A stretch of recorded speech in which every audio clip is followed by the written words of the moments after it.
This is the Adagio movement from the Concerto in D Minor by Allesandro Marcello, beautifully interpreted here on classical guitar by Presti and Alexandre Lagoya.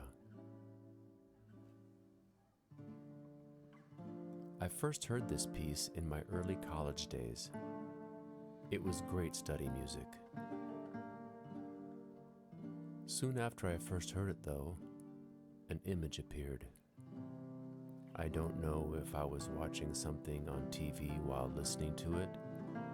I don't know if the music itself created the image in my mind. It was a missile silo.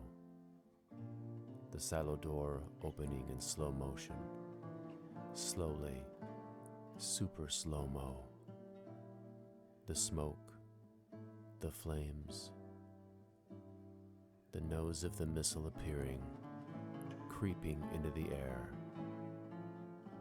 And then the thought of all of us, me studying for my test, my mom taking something delicious out of the oven, someone dying somewhere by themselves in a cold alley.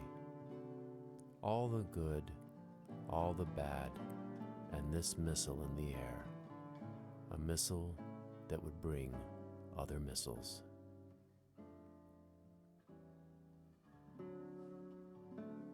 And why?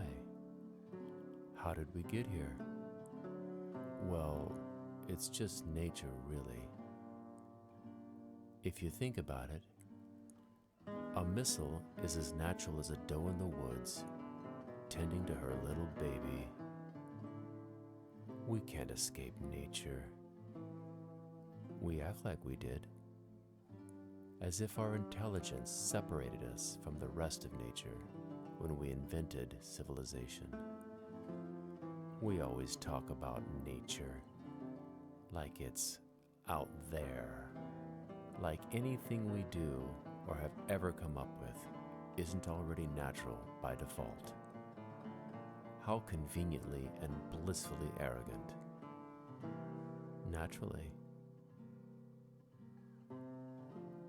we can never escape it. Is it natural to self-destruct?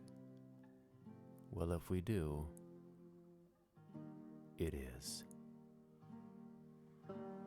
But how nice if we could just choose to not self-destruct.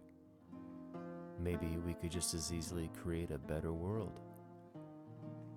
All the back and forth about free will versus determinism, sometimes it feels like it's a marriage of both. We can choose to decide, but the decision will have already been made. What will we decide? Where will we go? It's amazing. All the history, all the science, all the everything telling us pretty well how we, all of nature, arrived at this moment. But in general, as a species, we can't even agree on what we come from. We still tinker with God and gods, like kids do with Santa Claus. It's all very natural. But now we're on the verge of handing our survival over to artificial intelligence. How naturally ironic is that? Competing machines will decide when to send the missiles. Is that our destiny? What will we decide?